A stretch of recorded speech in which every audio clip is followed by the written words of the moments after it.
बहुत पुराने समय की बात है। हरियाणा राज्य के एक छोटे से गांव में बिरजू नाम का एक व्यक्ति रहता था। बिरजू बहुत ही गरीब व्यक्ति था। वह अक्सर लोगों के घरों में मजदूरी करके पैसे कमाया करता था। आय का कोई साधन न होने के कारण वह बहुत ही कम पैसे कमा पाता था। मजदूरी करके वो जितने भी पैसे कमाता था वह सारे पैसे तो खाने पीने में ही खर्च हो जाते थे।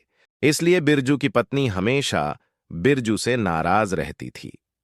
एक बार की बात है, जब बिरजू जमींदार के खेत से काम खत्म करके शाम को घर वापस आता है, तो बिरजू की पत्नी बिरजू से बोलती है। आ गए तुम अपना काम खत्म करके। सुबह घर से जाते वक्त मैंने तुमसे बोला था कि आज घर में राशन खत्म हो रखा है, तो बताओ मैं क्या बनाऊं और क्या खाऊं। सुबह से शाम हो गई है, बिना कुछ खाए पिए। जब तुम किसी को कमाकर खिला पिला नहीं सकते तो फिर तुम्हें शादी ही नहीं करनी चाहिए थी।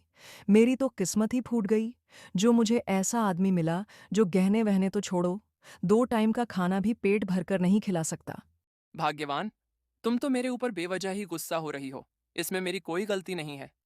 मैंने जमींदार से अपनी मजदूरी के पैसे मांगे थे तो जमींदार बोला कि अभी मेरे पास पैसे नहीं है। तो तुम ही बताओ, भाग्यवान, ऐसे में मैं क्या करता। जमींदार बाबू ने बोला है कि 2-4 दिन बाद मेरी मजदूरी का हिसाब कर देगा। बिरजू की बात सुनकर उसकी पत्नी सुषमा गुस्से से लाल हो जाती है और बिरजू से बोलती है। तुम किसी काम के नहीं हो, यह बात मुझे बहुत अच्छे से पता है। जो इंसान अपनी पत्नी की इच्छाओं को पूरा नहीं कर सकता, उसे तो चुल्लू भर पानी में डूब मर जाना चाहिए। पता नहीं किस मनहूस घड़ी में पैदा हुआ है। इस आदमी से शादी करके मेरा तो जीवन ही नरक हो गया। देखो तो, कितना बेशर्म आदमी है। इतना सब सुनने के बाद भी यही खड़ा है। हे भगवान, इस आदमी का कुछ नहीं हो सकता। बिरजू अपनी पत्नी की कटास भरी बातें ज्यादा देर तक नहीं सुन पाता है और दुखी मन से चुपचाप घर से बाहर निकल जाता है और नदी की ओर चल पड़ता है। बिरजू जब भी उदास होता है तो वह अक्सर नदी किनारे आकर बैठ जाता है और कई घंटे तक नदी के बहते हुए पानी को देखता रहता है। नदी के पानी को यूं बहता हुआ देखकर उसे थोड़ा सुकून मिलता है।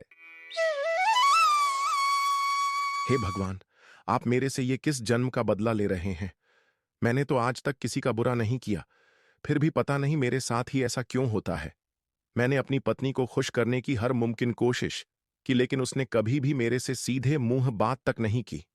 वह तो बस हमेशा मुझे खरी खोटी सुनाती रहती है। पता नहीं ये सब कब तक चलेगा। खुद से इतना सब बोलकर बिरजू उदास मन से वापस घर की तरफ चल पड़ता है।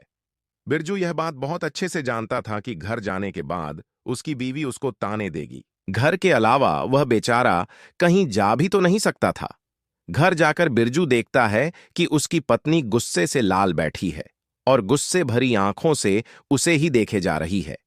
बिरजू हिम्मत करके अपनी पत्नी के पास जाता है और अपनी पत्नी से बोलता है। भाग्यवान, मैं जानता हूं कि सारी गलती मेरी है। कृपया करके मुझे इस बार माफ कर दो।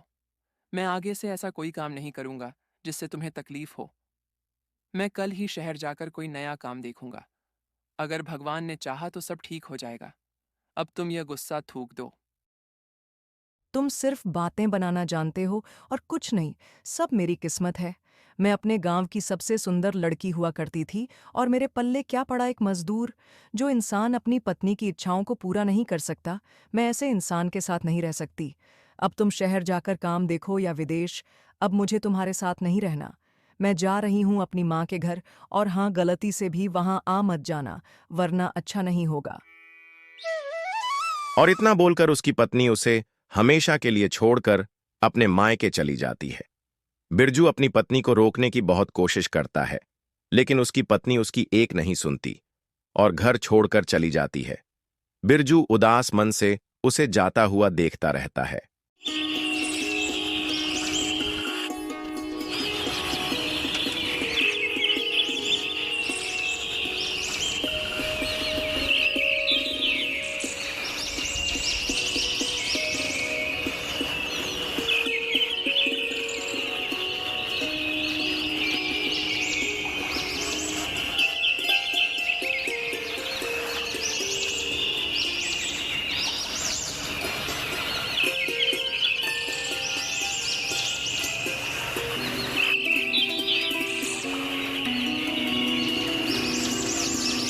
अगले दिन सुबह होते ही बिरजू मुखिया के पास जाता है और मुखिया जी से बोलता है। मुखिया जी, मुझे पैसों की बहुत सख्त ज़रूरत है। दया करके मुझे मेरे काम के पैसे दे दीजिए। मैं बहुत परेशान हूँ। मेरी गरीबी को देखकर मेरी पत्नी भी गुस्से में घर छोड़कर अपने मायके चली गई। इसलिए कृपया करके मुझे मेरे काम के पैसे दे दीजिए। आपकी बड़ी मेहरबानी होगी। तुम्हारी पत्नी अगर घर छोड़कर चली गई तो बताओ, इसमें मैं क्या कर सकता हूं? आज तुम्हारी पत्नी गई है, कल किसी और की पत्नी जाएगी, तो बताओ, मैं किस किस को जाने से रोकूंगा? और रही पैसों की बात, तो बताओ, पैसे कोई पेड़ पर थोड़ी ना उगते हैं, जो तुम्हें तोड़कर दे दूं। अब पैसे बैंक से निकलवाने में टाइम तो लगता ही है। मैंने तुमसे बोला था कि 2-4 दिन बाद में तुम्हारा हिसाब कर दूंगा। तुम हो कि सुबह सुबह मुंह उठाकर मेरे दरवाजे पर आ गए। अब जाओ यहां से, पैसे आते ही मैं तुम्हारे घर भिजवा दूंगा। मुखिया जी की बात सुनकर बिरजू अंदर से बहुत टूट जाता है और अपने मन में सोचता है कि इस संसार में सब मतलबी है, इसलिए इस संसार में रहने का कोई फायदा नहीं, और वह आत्महत्या करने के लिए जंगल की तरफ चल पड़ता है। जंगल पहुंचकर बिरजू एक पेड़ के नीचे बैठ जाता है और खुद से बोलता है कि इसी पेड़ पर फांसी लगाकर वह अपने जीवन को खत्म कर लेगा। बिरजू की यह सारी बातें पास में खड़ी हुई एक बूढ़ी दादी सुन लेती है और अपने मन में सोचती है कि यह नौजवान लड़का क्यों अपने जीवन को खत्म करना चाहता है। आखिरकार वह ऐसा किस कारण से कर रहा है? यह सब जानने के लिए बूढ़ी दादी बिरजू के पास आती है और बिरजू से बोलती है। बेटा, तुम कौन हो और कहां से आए हो? आज से पहले तो मैंने तुम्हें यहां कभी नहीं देखा। अपने जीवन को समाप्त करना किसी समस्या का समाधान नहीं है। मुझे बताओ, तुम्हारे साथ क्या हुआ है? क्या पता मेरे पास तुम्हारी समस्या का कोई समाधान हो। दादी जी, अब आपको क्या बताऊं? मेरा तो बसा बसाया घर उजड़ गया। मेरे थोड़े हालात क्या खराब हुए। लोगों ने तो मेरा साथ ही छोड़ दिया। यहाँ तक कि जिस पत्नी ने मेरे साथ साथ फेरे लिए थे और मेरा सुख दुख में साथ देने की कस्में खाई थी, वह भी मुझे छोड़कर चली गई। अब आप ही बताओ, ऐसे जीवन का क्या फायदा?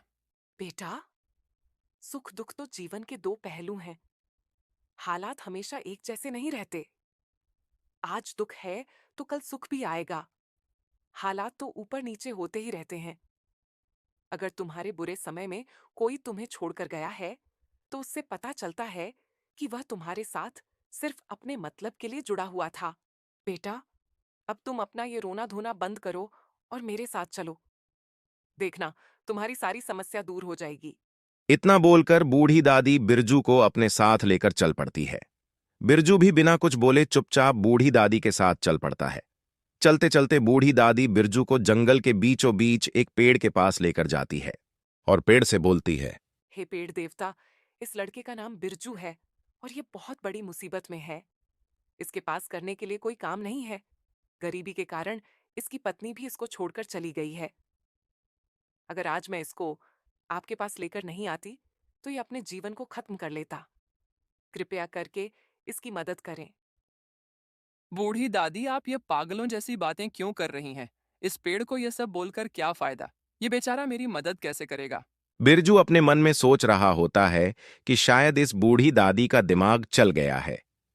इतना सोचकर जैसे ही वह पीछे मुड़ता है तो वहां पर एक बैलगाड़ी प्रकट हो जाती है जिसमें 4 बैल जुड़े हुए थे और बैलगाड़ी में बहुत सारा धन था। धन को देखकर बिरजू बहुत खुश होता है, साथ ही बूढ़ी दादी और पेड़ को भी धन्यवाद देता है। बिरजू उस बैलगाड़ी को लेकर अपने घर पर आ जाता है और खुशी खुशी अपना जीवन जीने लगता है।